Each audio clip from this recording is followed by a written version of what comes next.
kita teringat kepada satu hadis di mana Rasulullah sallallahu alaihi wasallam pernah bersabda, "Ya'ti 'alan nasi zamanun ru'asa'uhum kal asad wa wuzara'uhum kaz-zi'ab wa qudatuhum kal kilab wa katsirun nasi yawma idzin kal aghnam."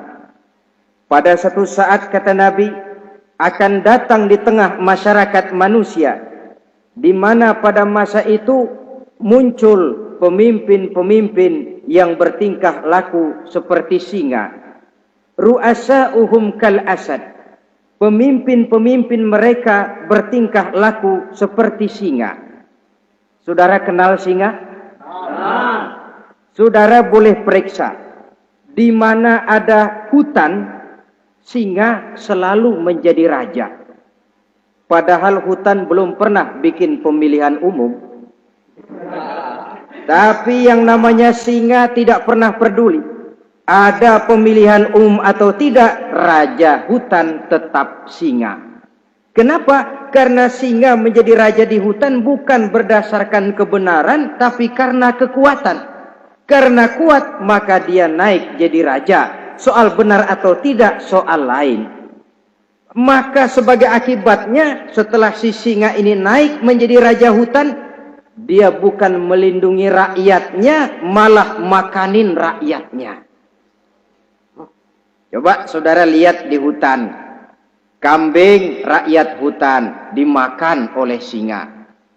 Ayam rakyat hutan dimakan oleh singa. Sapi rakyat hutan dimakan oleh singa. Inilah akibatnya karena singa naik berdasarkan kekuatan. Setelah naik bukan melindungi rakyatnya, malah makanin rakyatnya. Mental semacam inilah yang dimiliki oleh Raja Namrus laknatullah alaih. Cuma karena rasa ketakutan akan datang orang yang akan menumbangkan kekuasaannya, maka seluruh bayi laki-laki harus dibunuh tanpa dosa apapun. Itu akan datang di tengah masyarakat manusia, muncul pemimpin-pemimpin yang mentalnya seperti singa. Lah kalau yang jadi pemimpin sudah seperti singa, wa wuzara'uhum kaz-zi'ab. Yang jadi wazir, yang jadi menteri, kata Nabi, lagunya seperti serigala. Nyetel ini. Kalau sudah pemimpin seperti singa, yang jadi menteri seperti serigala. Apa serigala itu? Saudara tahu dalam dongeng anak-anak, serigala itu kan binatang yang paling licik. Untuk terang-terangan dia tidak berani karena tidak punya kekuatan seperti sang singa. Maka dia pakai ilmu kelicikannya. Serigala itu kalau ingin makan daging ayam, pakai bulu ayam. Kalau kepengen makan daging kambing, pakai bulu kambing. Pendeknya, serigala binatang yang menghalalkan segala macam cara asal tujuan tercapai. Itulah serigala. Lambang dari sifat kelicikan. Lempar batu, sembunyi tangan. Pengen makan daging ayam, pakai bulu ayam, nyaruh jadi ayam. Pengen makan daging kambing, pakai bulu kambing, nyaruh jadi kambing. Ini akibat dari yang pertama tadi. Pemimpin seperti singa, lalu menteri pun seperti serigala. Efeknya kemudian yang segera menyusul apa? Wa qudatuhum kal kilab. Kalau pemimpin sudah seperti singa, menteri sudah seperti serigala, wa qudatuhum kal kilab, akan muncullah para penegak hukum yang mentalnya seperti anjing. Inna lillahi wa inna ilaihi raji'un. Penegak hukum yang mentalnya seperti anjing itu. Anjing, saudara lihat, anjing akan setia kepada siapa saja yang memberinya daging.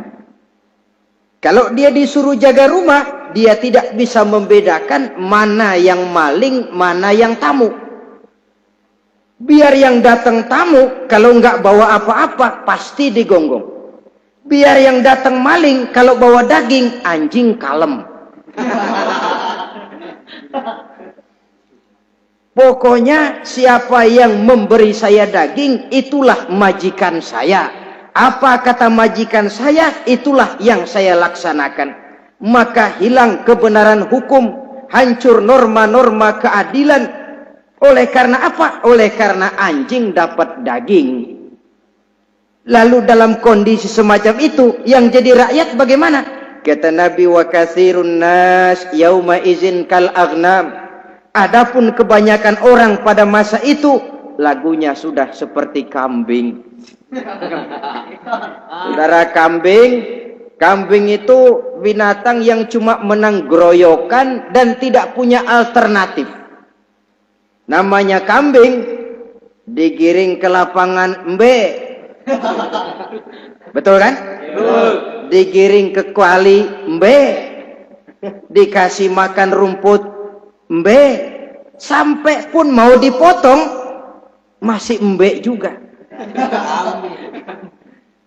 Tidak punya pilihan lain si kambing ini, tidak punya alternatif lain. Kondisi semacam inilah yang terjadi di masa pemerintahan Raja Namruz laknatullah alaih.